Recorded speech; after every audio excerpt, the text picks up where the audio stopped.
nas noites sem lua de 1842, na imensa fazenda do Barão de Vassouras, no Vale do Paraíba, a baronesa Constança ordenava que 6 escravos selecionados fossem acorrentados e levados ao porão secreto da capela, onde os forçava a atos de luxúria coletiva, sob seu comando cruel, chicoteando quem hesitasse. Esses rituais noturnos, repetidos sem remorso, misturavam prazer proibido com humilhação absoluta, enquanto o barão dormia alheio ao que acontecia debaixo de sua própria casa. Mas o que levou a esse ato extremo? E qual foi o destino final dessas pessoas? O que aconteceu nos detalhes desse caso é o que você vai descobrir hoje. No coração do Império Brasileiro em 1842, o Vale do Paraíba pulsava como o epicentro da riqueza cafeeira, onde fazendas como a do Barão de Vassouras se erguiam sobre terras férteis roubadas dos indígenas e cultivadas pelo suor de centenas de africanos escravizados. O Barão Antônio de Almeida, um homem de meia idade, descendente de portugueses nobres, havia herdado a propriedade de seu pai, expandindo-a para mais de 1000 hectares de cafezais ondulantes, onde o ar carregava o cheiro amargo dos grãos torrados pelo sol equatorial. Sua esposa, Constança de Oliveira, vinha de uma família decadente de Recife, casada aos 18 anos em um arranjo político que unia fortunas. Alta, de pele pálida e cabelos negros como a noite, ela exibia uma beleza fria que mascarava um fogo interno incontrolável. O casamento era uma fachada. O barão, atormentado por dores crônicas nas articulações, recorria a conhaques importados e láudano para dormir, deixando Constança sozinha em seus aposentos luxuosos, decorados com tapeçarias francesas e espelhos venezianos que refletiam sua insatisfação crescente. A senzala nova, construída colada ao casarão, por ordem dela, era um complexo de barracões de taipa úmida, onde o fedor de suor, fezes e palha podre se misturava ao canto distante dos grilos e ao choro abafado das crianças. Ali viviam mais de 300 escravos, trazidos em navios negreiros de Angola e Moçambique, marcados a ferro quente com as iniciais do barão. De dia, trabalhavam sob o sol implacável, colhendo café com as mãos calejadas, vigiados por feitores armados com chicotes e cães ferozes. Constança observava tudo da varanda, seus olhos verdes fixos nos corpos musculosos dos homens e nas curvas das mulheres, selecionando mentalmente os que alimentariam suas fantasias noturnas. Os 6 escolhidos, 3 homens. João, um ferreiro de 25 anos, com ombros largos, Miguel, um lavrador de 22 com pele escura reluzente, e Pedro, um vaqueiro de 24 com olhos penetrantes. E 3 mulheres.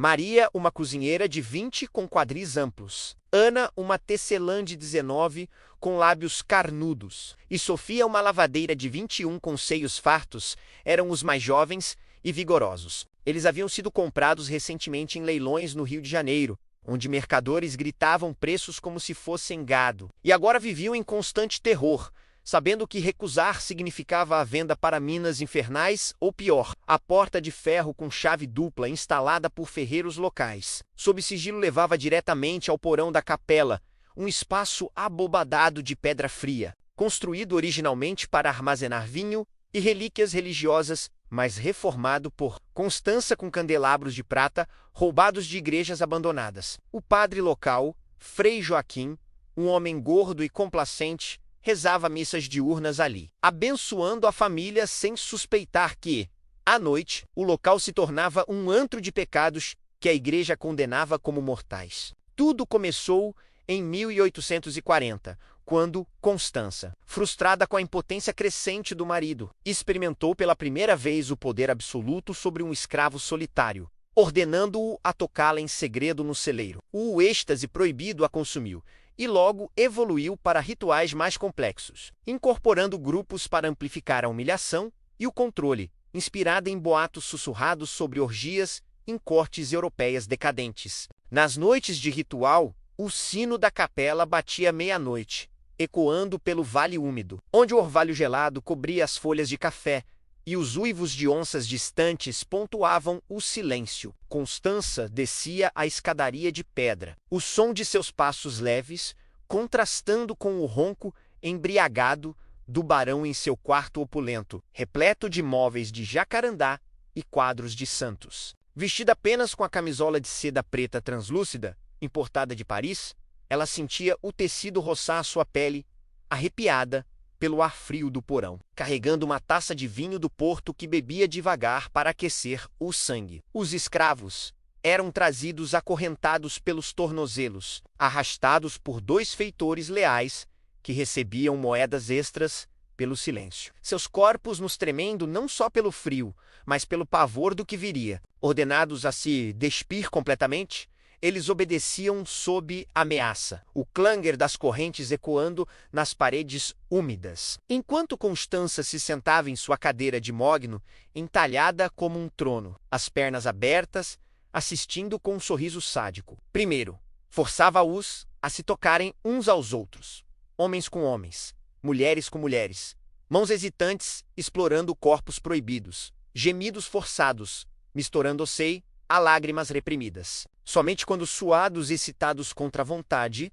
ela permitia que a tocassem, guiando-os em atos degradantes, oralmente, vaginalmente, analmente, em combinações que inventava na hora, sufocando-os com sua carne enquanto chicoteava quem vacilava. Chamava-os de meus cães de luxo, rindo baixinho enquanto comparava o vigor deles à fraqueza do barão, cuja virilidade minguava com a idade e o excesso. O cheiro de suor, sêmen e sangue preenchia o ar, misturado ao aroma de cera derretida dos candelabros e os sons de tapas. Correntes e respirações ofegantes ecoavam como um coro infernal. Se alguém hesitasse, o chicote de couro cru, o mesmo usado nos campos, menos cortava a pele, deixando marcas que os feitores atribuíam a acidentes de trabalho no dia seguinte. E o pior, obrigava-os a gozar dentro dela sem proteção, noite após noite, o risco de gravidez pairando como uma espada sobre todos. Em 1841, Constança engravidou pela primeira vez, forçando os 6 a assistirem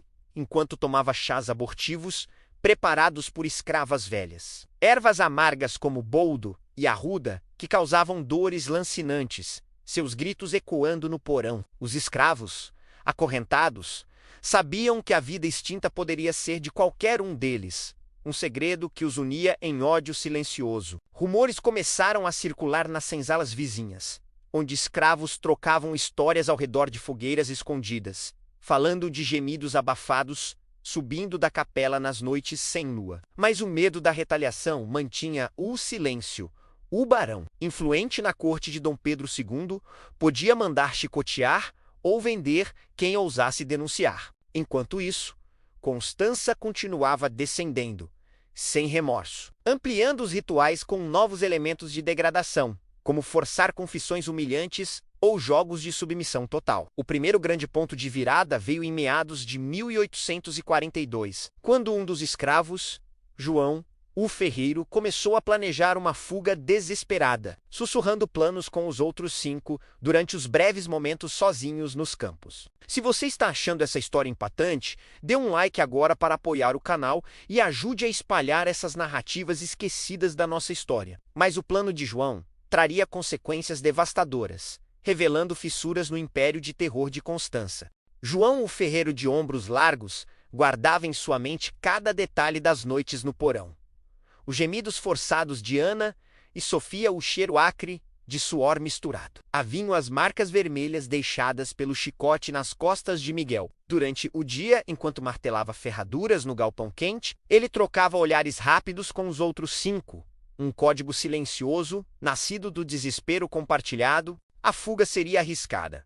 O Vale do Paraíba estava repleto de capatazes montados, cães farejadores e milícias locais, que caçavam escravos, fugitivos por recompensas em ouro. Mas João acreditava que, se chegassem ao Rio de Janeiro, poderiam se esconder nos cortiços da saúde ou embarcar clandestinamente em navios para o norte, onde o tráfico interno ainda fervilhava, mas havia brechas. Pedro, o vaqueiro, conhecia trilhas escondidas pelas matas ciliares do Rio Paraíba do Sul, caminhos que os feitores evitavam por medo de emboscadas de quilombolas remanescentes. Maria, a cozinheira, começou a roubar pequenas porções de farinha e carne seca da despensa da casa grande, escondendo-as em buracos cavados sob o chão de terra batida da senzala. Ana e Sofia fingiam desmaios leves durante o trabalho para ganhar tempo e observar os movimentos dos vigias, enquanto Miguel, o mais jovem, testava discretamente as correntes dos tornozelos,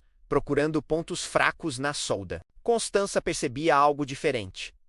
Os 6 pareciam mais quietos durante os rituais, menos trêmulos de medo e mais contidos em seus gemidos. Ela interpretou isso como submissão crescente e intensificou as humilhações. Obrigava-os a repetir frases degradantes em voz alta como "sou apenas um cão da baronesa", enquanto os forçava a gozar em sequência sobre seu corpo, lambendo depois o que escorria. Em uma noite de outubro de 1842, sob uma chuva torrencial que transformava os cafezais em lama vermelha, o plano quase se concretizou. Enquanto o barão roncava sob efeito de doses altas de láudano, os 6 foram levados ao porão como de costume. Mas João havia afrouxado uma das correntes de tornozelo com uma lima escondida no sapato. Durante semanas de trabalho paciente, quando Constança se sentou no trono de mogno, taça na mão, e ordenou que começassem a se tocar, João aproveitou um momento de distração,